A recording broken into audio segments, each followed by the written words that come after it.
안녕하세요. 마포대학교 과학부 부장 안재익입니다. 원래 예정대로였다면 지난주 목요일 15일에 과학중점학교 설명회를 통하여 먼저 인사드리고 여러 가지 궁금하신 것들에 대해서 답변을 드리려고 했으나 코로나 상황 등 여러 가지 복잡한 상황 때문에 행사를 취소하고 대신 뉴로스쿨을 통하여 여러 학부모님들의 질문을 받고 마포대학교 과학중점학교 Q&A 형태로 이 질문에 대해서 저희가 설명을 드리고자 준비하였습니다. 지난주 한 주 동안 로스쿨로 한 20여 가지의 질문이 들어왔고 저희 학교 부장 선생님들과 교장 선생님, 교감 선생님 그리고 교육부 참고 자료 등을 통하여 질문에 대해서 설명 자료집을 만들었습니다. 그래서 지금부터 하나씩 여러 학부모님들께 설명해 드리도록 하겠습니다. 자, 첫 번째 질문입니다.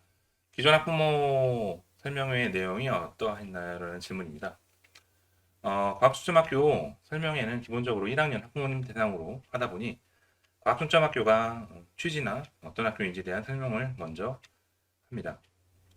과학초점학교는 2009년에 최초에 지정이 되었고 저희 학교 역시 2009년에 지정된 50개 학교 중에 한 학교입니다. 과학초점학교는 미래사회에 필요한 우수한 과학기술 인력을 양성하기 위해 과학 수학 교육 과정에 특화되어 있고 또한 비교과 활동에 특성화된 일반계 고등학교입니다. 과학 기술 인재들 양성을 목적으로 하다 보니 수학, 물리학, 화학, 생명과학, 지구과학 등 과학 과목에 좀 특성화되어 있으며 스팀 교육이라고 부르는 융합형 인재 교육을 강조합니다. 인문사회 소양과 과학적 소양을 동시에 갖춘 창의 융합형 인재를 양성하려고 노력하다 보니 연구 활동 이런 것들이 많이 있습니다. 과학중점학교는 교육부 및 교육청으로부터 지원을 받습니다. 저희 학교 역시 수학 교과 교실, 그다음에 과학 교과 교실 4개, 리소스센터는 예전에 1개가 있었지만 지금은 코로나 상황과 맞물려서 스튜디오와 그다음에 아고라실, 그다음에 영어 전문 교실 등 좀 더 특화된 교실들로 구비되어 있는 상태입니다. 그리고 과학중점학교의 특징인 교육과정, 그다음에 실험, 체험활동, 연구활동 등이 좀 더 특성화되어 있다고 보시면 되겠습니다. 과학중점학교 교육의 편성의 기본 원칙은 표를 통해서 말씀을 드리겠습니다.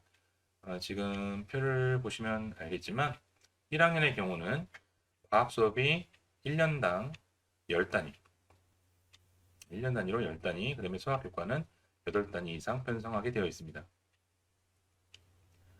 수학 과목은 수준별 수업을 운영하고 연간 50시간 이상의 과학 수학 관련 체험 활동이라 함은 실험 교실, 그 다음에 탐구 프로젝트, 연구 활동 등을 얘기합니다. 뭐 이런 것들 즉 교과 시간을 제외한 나머지 여러 과학 관련, 수학 관련 활동들의 총 시간을 50시간 이상 확보하라는 내용입니다. 저희 역시 의지을 지키고 있습니다. 과학중점 학생들은 3년간 총 이수 단위의 45% 이상을 수학, 과학으로 채우도록 되어 있습니다. 따라서 과학 8과목을 반드시 이수해야 하고 수학도 4과목 이상을 반드시 이수하게 됩니다. 2학년에 과학 융합을 특별교과로 이수하게 되고 과학계열 전문교과로 저희 학교는 실험 과목을 개설을 했습니다. 그래서 2학년의 경우는 화학 실험과 생명과학 실험을 이수하게 되고 현 1학년 학생들이 2학년에 올라가서는 물리학 실험과 지구과학 실험을 이수하게 됩니다. 기타 과학중점학교 관련된 다른 내용들은 이미 학부모님들께서 자세히 알고 계시므로 좀 더 많이 여쭤보시는 그런 중요한 내용들을 먼저 이야기하도록 하겠습니다. 많은 학부모님들께서 이 투 과목을 반드시 해야 되는가라고 물어보시는데 과학중점학교 처음에 지정될 때부터 이 부분은 지켜야 되는 부분입니다. 이 부분은 단위 학교에서 어떻게 결정을 할 수 있는 부분이 아니기 때문에 반드시 수업을 들어야 합니다. 반드시 이수를 하라고 하면 이제 반대로 이 부분이 좀 부담이 느껴진다 이렇게 얘기하는 경우가 많은데 사실 저희도 처음에 과학중점 학교가 시작되고 이 투 과목에 대한 학생들의 부담 때문에 많은 고민을 했었습니다. 그래서 투 과목을 뭐 따로 일반 학생들과 분리해서 이수를 해보기도 하고 했는데, 결론적으로 말씀을 드리자면 결과적으로 대학교 입시에 이 투 과목을 4개 듣는 게 생각보다 크게 문제가 되지 않는다는 사실을 알게 됐습니다. 학생들이 어차피 상위권 학생들은 이 투 과목을 전체적으로 다 잘 하게 되고, 또 투 과목이 한두 과목에 약간 떨어진다고 대학교 입시에 아주 심각한 영향을 미치지 않는다는 사실도 알게 되었습니다. 오히려 이 투 과목을 다 이수를 하게 되면 여기 내용에 써 있는 것처럼 대학교 입학 이후에 전공학습에 장점이 되고, 또한 교수나 입학 사정관 등에서 이 투 과목을 다 이수한 것에 대해서 이제 긍정적으로 보기 때문에 오히려 이득이 될 수 있다는 사실을 알게 되었습니다. 그러니 그렇게 크게 부담을 느끼지 않아도 된다고 생각합니다. 학생생활기록부에 충분히 기재하지 못하는 부분에 대해서는 저희 학교의 어떤 방침에 대해서 뒷부분에서 추가적으로 얘기할 때 다시 이야기하도록 하겠습니다. 고교 학점제에 대해서는 걱정 안 하셔도 되는 게 2025년도부터 전면 시행이기 때문에 저희 학교 역시 2025년도부터 전면 시행이라 지금 현재 1학년 학생들은 고교 학점제하고는 관계가 없습니다. 따라서 이 부분에 대해서는 특별히 고민을 하지 않으셔도 될 것 같습니다. 과학중점학교 운영에 대해서 지역과 대학의 인식은 어떠한가?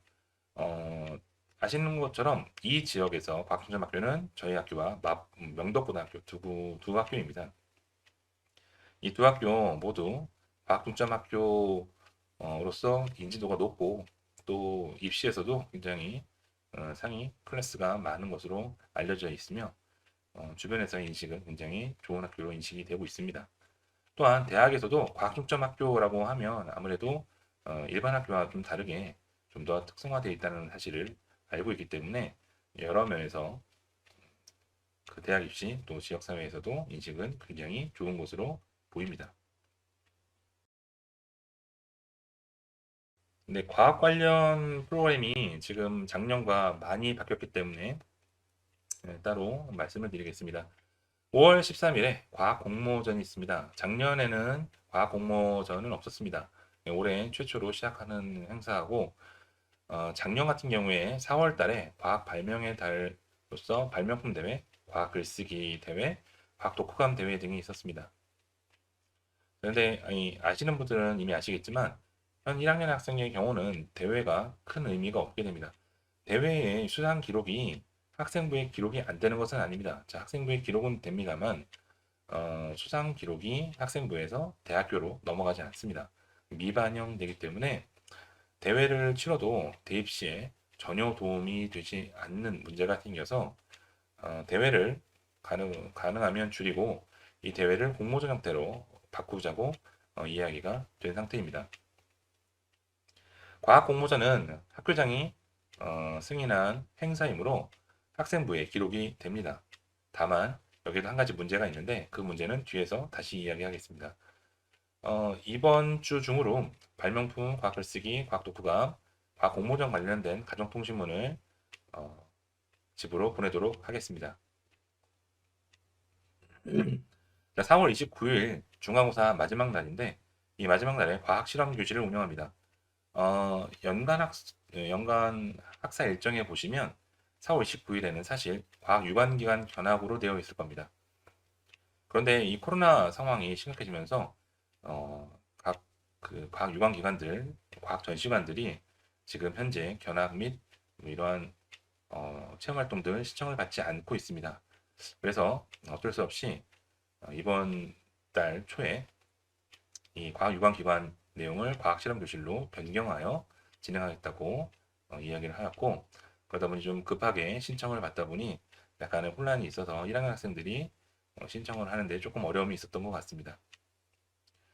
그래서 7월 달부터 받는 과학 실험 교실 신청은 선착순 형태가 아니라 본인의 지원 동기, 그 다음에 뭐 진로, 진학에 대한 생각 등을 작성하는 신청서 방식으로 해서 받아서 선정하도록 하겠습니다. 그 부분 또한 뒤에서 다시 이야기하도록 하겠습니다. 7월 12일부터 14일은 기말고사 끝나는 다음 날이라고 생각하시면 되겠습니다. 7월 19일부터 20일은 여름방학 기간입니다. 여름방학 오전에 방과후 수업이 있을 것이고 오후에 3시간씩 과학실험 교실을 운영합니다. 8월 20일은 개학 이후, 2학기 개학 이후 첫 금요일인데 과학 강연을 온라인으로 진행합니다. 2학기에 과학 강연이 한 번 더 있을 예정인데 아직 확정되어 있는 것이 아니라서 내용을 넣지는 않았습니다. 아마도 2학기 말쯤에 과학 강연에 대한 홍보가 한 번 더 있을 예정입니다. 9월 10일에는 2학기 과학 공모전이 있습니다. 원래대로라면 마포 탐구 대회를 치렀어야 되는데 마포 탐구 대회 역시 대학 입시에서 큰 도움이 될 수 없기 때문에 탐구 대회를 과학 공모전, 정확하게 말하면 탐구 발표 프로젝트 공모전으로 대체합니다. 마포 탐구 대회는 학생들이 팀을 짜서 개별 연구를 하고 연구한 내용을 보고서로 발표하거나 혹은 메이커 대회, 구호 메이커 대회라고 해서 아두이노, 그다음에 3D 프린터 뭐 등등을 활용하여 여러 가지 작품을 만들어서 제출하는 대회가 있었는데 이 대회를 포함하는 대회라고 보시면 되겠습니다. 1학기 말쯤 기말고사가 끝난 이후에 이 2학기 과학 공모전에 대한 공지를 하도록 하겠습니다. 그래서 9월 10일까지 이러한 작품을 제출하도록 연구 보고서를 제출하도록 안내하도록 하겠습니다. 10월 7일은 2학기 중간고사 마지막 날입니다. 만약 코로나 상황이 좀 호전이 된다면 과학 유관기관 견학을 하도록 하겠습니다. 만약 그 시점에서도 코로나 상황이 안정되지 않는다고 한다면 마찬가지로 과학 실험 교실로 대체하도록 하겠습니다. 11월 8일에는 수학과학 경시대회가 있습니다. 이 수학과학 경시대회는 방과 후에 선택자에 한해서 시험을 보도록 하겠습니다. 전통적으로 경시대회는 매년 치렀기 때문에 그냥 진행을 하도록 합니다. 다만 마찬가지로 대회이기 때문에 수상 기록에는 학생부에는 기록이 되지만 대입 시에는 반영이 되지 않는다는 부분은 참고하셔야 될 것 같습니다.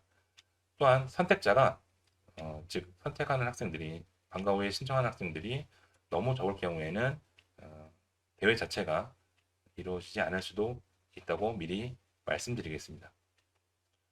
1월 3일부터 5일까지는 겨울방학 기간입니다. 겨울방학에도 마찬가지로 과학 실험 교실을 운영하는데 이때 하는 과학 실험 교실은 교내에서 하겠습니다.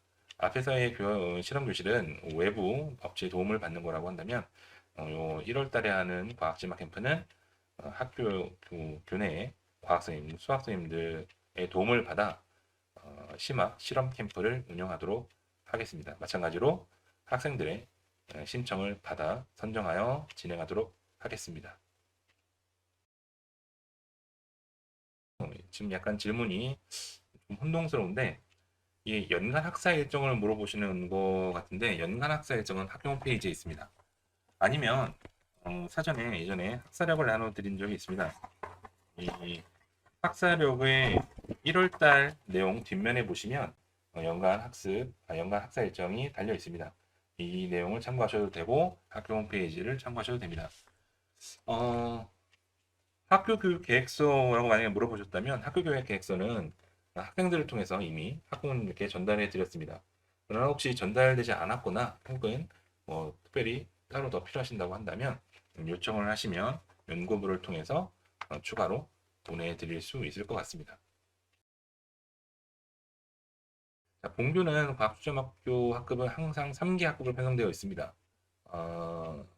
인원이 조금 부족하더라도 3개 학급을 편성하는 데는 지장이 없었고 현재 작년까지만 해도 한 반당 35명씩 배정이 되어서 좀 인원이 좀 많은 편이었는데 올해는 한 학급당 30명, 정원은 총 90명입니다. 일부 결혼이 생기긴 했지만 따로 충원을 실시하지는 않았습니다. 1학년 말에 일반 과정 신청자 중에서 과학 중점학 과정으로 변경 학생들을 모집 공고하고 이때 이제 평가를 하는데 과학, 수학 내신 성적, 그다음에 학력 평가 마찬가지로 수학과 과탐 성적, 과학, 수학 관련 동아리 참여도, 과학, 수학 수상 실적이라고 되어 있는데 이거는 작년 기준이고 올해는 수상이 조금 다소 줄어들므로 이 부분에 대한 기준은 일부 변경이 될 수 있습니다. 과학 비교과 활동 등의 참여도를 활용하여 종합 직접 평가에 의해서 선발하게 됩니다. 참고로 작년에 10월 말에 지원자 7명의 신청을 받았고 결원 2명을 최종 선정하였습니다. 자, 우선 첫 번째, 과중반만 참여하는 단독 프로그램은 없습니다. 교육 평등권 문제 때문에 이거는 저희 학교만이 아니라 전국에 있는 모든 학교들은 특정 과정의 학생들에게 유리하도록 프로그램을 짤 수 없습니다. 따라서 교내 프로그램들은 모든 학생들에게 공평한 기회를 제공합니다. 다만 프로그램 공지 시에 적극적으로 참여하는 정도가 다를 수 있어서 개인적으로 느끼는 바에는 과학중점 학교 학생들이 항상 더 많이 참여한다는 것을 알 수 있었습니다. 학생부 기록 관련돼서는 다들 아시는 것처럼 좀 작년과 많이 달라지기 때문에 고려를 해야 될 부분이 많이 있습니다. 지금 현재 2학년과 3학년의 경우는 모든 부분에 대해서 반영이 되고 모든 부분에 대해서 기재가 가능한데 현 고등학교 1학년 학생의 경우는 외부 동아리 활동은 기재가 되지 않습니다. 아예 기재 자체가 안 되므로 그거 고려하셔야 되고 또한 대학교 입시에 반영되지 않는 과목들이 있다는 걸 기억하셔야 됩니다. 우선 동아리에서 자율동아리가 반영되지 않습니다. 자율동아리는 정규동아리와 다르게 학생들이 스스로 조를 짜서 팀을 짜서 만드는 동아리인데 지금까지는 자율동아리가 한 학기에 뭐 한 개씩 혹은 두 개씩 참여가 가능해서 동아리 내용에 기록이 가능했으나 이제부터는 그런 부분이 없기 때문에 자율동아리는 1학년의 경우 지금 현재 존재하지 않습니다. 봉사활동도 외부 봉사활동은 더 이상 대입시에 반영되지 않습니다. 오로지 학교 내에서 하는 봉사활동만 반영되므로 봉사활동은 학교 내의 활동으로서 참여를 해야 됩니다. 밑에 있는 수상 경력 또한 아예 미반영입니다. 물론 학생부에는 기록은 됩니다. 다만 대입시에 전혀 반영되지 않는다는 문제가 생겼고 그다음에 독서 활동 역시 기록은 되나 반영하지 않는 문제가 생겼습니다. 자, 그래서 학생부 기록과 관련돼서 이 반영되지 않는 게 많아서 이 부분에 대해서 고민을 좀 하셔야 되는데 문제는 과학부에서 주관하는 모든 행사는 자율 활동에 기록이 됩니다. 그러나 자율 활동 기록은 분량이 연간 500자로 한정되어 있습니다. 따라서 부속되고 과학부 행사에 다 참여한다고 다 되는 게 아닙니다. 그래서 자기가 전공하는 과목, 자기가 생각하는 진로에 맞춰서 선택적으로 전략적으로 신청을 해야 하고 활동을 해야 될 것으로 예상됩니다. 그 부분에 대해서 고민을 해야 될 것 같습니다. 자, 과중학급과 일반학급 모두 2015년 개정 교육과정에 따른 학업 처리 성지 방식에 의해 처리됩니다. 동학령에서 같은 과목을 받으면 모든 학생들이 동일하게 평가됩니다.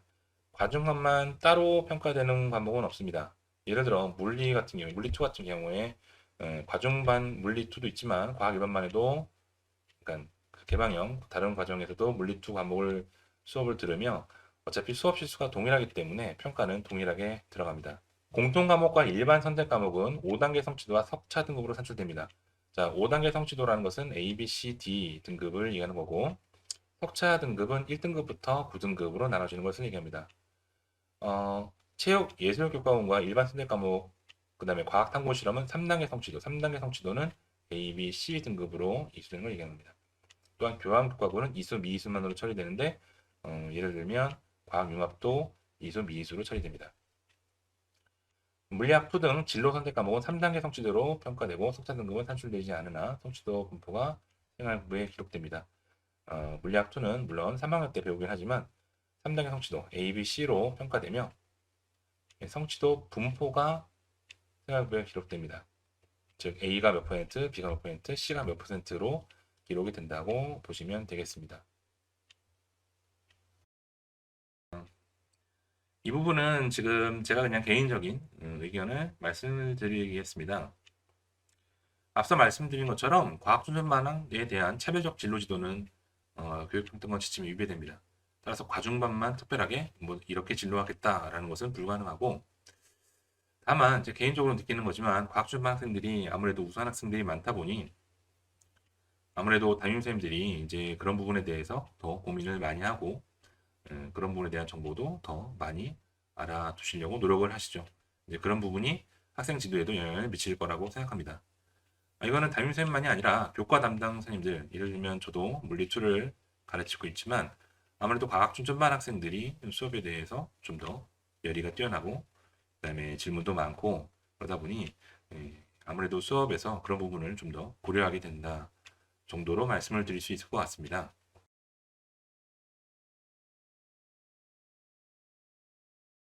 자, 앞서 교무부에서 얘기했던 것처럼 과학 중점 학생들의 내신 산출을 다르게 할 수는 없습니다. 동일하게 운영하기 때문에 내신은 동일하게 반영합니다. 그래서 내신에서 불이익은 없습니다. 오히려 과학 일반반 학생들이 약간 그 외에 과정반 학생들이 과정반 애들과 같이 경쟁을 하다 보니 조금 더 힘들어한다고 볼 수 있습니다. 과학 중점반 학생들을 위한 대입 전형은 따로 존재하지 않습니다. 2013년도까지는 중앙대 같은 경우에 이제 과학 중점 특별 전형 등이 있었는데 지금은 그런 전형은 따로 존재하지 않습니다. 아무래도 교육부 방침이 교육 정상화, 학교 교육 정상화가 목표인 만큼 아무래도 그런 부분에 대한 특별한 그런 전형은 존재하지 않는 것 같습니다. 아무래도 이제 대면에 대한 문제가 많이 제시가 되고 있으니 우선은 대면보다는 온라인 강약, 온라인 체험 활동 등을 최대한 활용할 예정입니다. 교육청에서는 올해 말에는 상황이 호전될 수 있으니까 그때부터는 정상적으로 활동을 할 수 있지 않겠느냐라고 예상을 하고 있는데 그 부분에 대해서는 확답을 드릴 수가 없을 것 같습니다. 교무부에서도 아무래도 활동이 부족하는 것은 어쩔 수 없는데 최대한 원격으로라도 대체할 수 있는지 꾸준히 탐색하고 준비하고 있다고 합니다. 동아리 활동은 2학년이라서 달라지지 않습니다. 1학년 때 오디션 등을 통하여 상설 동아리, 정규 동아리들은 학생들을 선발하였고 이 경우에 2학년이 되었다고 따로 얘네들을 다시 해체하고 다시 오디션을 볼 수는 없기 때문에 그냥 그대로 올라갑니다. 다만 이러한 상설 동아리의 경우는 인원 변동이 일부 있어서 추가 모집을 하기도 합니다. 마찬가지로 추가 오디션을 보는데 이때 참여하면 상설 동아리에 들어갈 수 있을 것 같습니다. 수능의 선택자가 적어 상위 등급받기 어렵다는데 어떤 선택을 해야 하는가? 이 수능 선택까지는 저희가 말씀을 드리기가 좀 어려울 것 같고요. 자, 진로 선택 과목은 등급제가 아닌 3단계 절대평가 성취도로만 평가된다고 다시 한번 말씀을 드리고 이게 절대평가이다 보니까 특정 성적만 넘어가면 그냥 A등급이고 B등급입니다. 따라서 A등급 받기가 훨씬 쉽고 아무래도 이제 교내에서도 이 부분을 고려해서 A등급이 아니라 이제 A 성취도죠. A 성취도가 20에서 30번 정도가 될 수 있도록 시험 문제 난이도를 조정을 하려고 합니다. 이제 올해부터 올해 고3이 이제 본격적으로 이런 형태로 들어가기 때문에 올해 성적이 나오는 것을 보시면 아마 아시게 될 것 같습니다. 신문반 운영은 불가능합니다. 이것은 정부 및 교육청 방침으로 엄격히 준수해야 되는 부분입니다. 따라서 본교에서도 이 지침에 따라서 심화반 운영은 하지 않습니다. 그러나 이제 심화 수업을 좀 듣고 싶은 학생들이라면 방과 후 학교 수업을 통해서 심화 과정 일부가 개설되어 있으니 적극적으로 참여하면 될 것 같습니다. 외부에서 하는 활동을 그냥 개인적으로 하고 바로 학교로 들고 와서 기록할 수 있냐고 물어보신다면 당연히 안 됩니다. 외부 진로 활동은 이러한 교육 관련 기관에서 진행을 해야 되고 또한 이게 학교장이 승인한 경우에 한해서만 입력 가능합니다. 예를 들어 카이스트나 이런 데서 하는 영재 교육이라면 학교장 승인을 받아서 학교에서 추천서 등을 받고 나가서 영재 교육을 받을 경우에 한해서는 기록이 가능하지만 개인적으로 가서 받는 것들은 기록이 불가능합니다. 그러니 만약 그런 외부 활동이 있으면 반드시 학교에서 먼저 문의를 하시고 참여를 하시도록 하면 되겠습니다. 외부 경시 대회는 사실 저희 학교랑 이제 관계가 없겠죠. 아무래도 온라인으로 다 진행되고 있는 것 같습니다. 외부 경시 대회들도. 그래서 이런 변동 축소되는 것들이 많이 있긴 하지만 그래도 어떻게든 다 진행이 되는 것 같고 사실 제 개인적으로는 이런 코로나 촉구되는 활동보다는 아까 앞서 말씀드린 것처럼 학생부 미기재, 그 다음에 학생부 대입 미반영 등으로 변동되는 활동 내용이 많아졌으므로 이런 부분들에 대해서 조금 더 고민을 해 보시는 게 맞는 것 같습니다. 앞에서 말씀드린 것처럼 탐구 발표 대회는 이제 공모전 형태로 대체를 했죠. 이런 식으로 과학뿐만이 아니라 저희 학교에 있는 다른 부서에 있는 많은 활동들도 이런 공모전, 뭐 기타 다른 여러 가지 활동으로 대체하고 있으니 그런 부분에 대해서 관심을 가지면 되겠습니다. 이번에 4월 29일 과학실험교실 신청은 선착순으로 하다 보니 빠르게 마감되었습니다. 그러다 보니 1학년의 경우 좀 많이 기회를 얻지 못했던 것도 맞는 것 같습니다. 그래서 7월 달부터는 신청서를 받아서 선정할 예정입니다. 물론 이 선정에 대해서는 사전에 공지를 할 예정입니다. 인원 확대의 경우는 예산, 비용 문제로 확대가 어렵습니다. 이 부분은 양해를 좀 부탁드립니다. 자연계열 진로를 희망하는데 앞으로 유망한 분야는 제가 말씀을 드리기가 어려울 것 같습니다. 그냥 현재 유망한 분야가 컴퓨터공학, AI 등에 있다는 것들은 아마도 여러 뉴스를 통하여 들어보셨을 거라고 생각합니다. 그러나 지금 이 유명한 게 앞으로 10년 후에도 유명할 거라고는 확신하기가 어려울 것 같습니다. 아마도 이런 진로 관련돼서는 여러 전문가들의 의견을 참고하셔야 될 것 같습니다. 수시 지원 시 유리한 서울대학교 정보라고 한다면 이 부분은 결국에는 고등학교 3학년 진학을 해서 담임 선생님과 혹은 진로 관련된 선생님들 도움을 받으셔야 되겠지만 학생부 블라인드 처리가 지금 관건입니다. 그러다 보니 마포고에 관련된 모든 정보가 차단되므로 사실 과학중점학교, 과학중점반이라는 그 내용을 어필할 수 있는 방법은 없습니다. 근데 입학사정관들 얘기를 들어보면 어, 우리 교육 과정이 이제 아무래도 투 과목을 다 듣는다든지 여러 가지 체험활동 상황들을 보면 이 친구는 과학중점학교 학생이구나 라는 걸 알 수 있다고 합니다. 그래서 아무튼 이런 부분에서 그냥 서울시에 있는 종합전형 입시에는 저희 과학중점학교가 유리한 부분이 있는 것 같습니다. 그렇게 보통 판단을 한다고 합니다. 교과 전형은 말 그대로 성적 중심으로 가는 전형입니다. 그래서 교과 성적이 우수한 학생이 유리하고 아무래도 정말 최상위권 성적을 갖고 있는 학생들이 일반적으로 많이 간다고 보시면 되겠습니다. 학교장 추천 전형에서도 교과 전형이 꽤 있기 때문에 내신 성적이 아주 좋으면 교과 전형을 노려볼 수 있습니다. 반면 종합 전형은 내신 성적이 조금 부족하더라도 여러 가지 활동, 그 다음에 어떤 자기 진로에 대한 명확한 그런 것들을 보여줄 수 있는 학생들이라면 종합 전형이 좀 더 유리합니다. 일반적으로 교과 전형과 종합 전형을 비교했을 때 종합 전형이 한 등급 정도 이득을 볼 수 있다고 얘기를 하는데 이제 어쨌건 그 정도라고 생각하시면 되겠습니다. 이 정도까지가 여러 어머님들, 부모님들께서 던져주신 질문이고 질문에 대해서 부족하지만 지금 설명을 드렸습니다. 이 외에도 더 많이 궁금하신 내용 있으시면 학교로 연락을 주시면 저희가 필요한 부장님들 혹은 또 관련된 자료들을 참고하여 설명을 드릴 수 있으므로 기타 더 어려운 내용들, 더 복잡한 내용들, 더 궁금하신 내용들은 따로 연락을 부탁드리겠습니다. 열심히 지도하고 가르치는데 노력하도록 하겠습니다. 자, 이상으로 과학중점학교 Q&A를 모두 마치겠습니다. 자, 감사드립니다.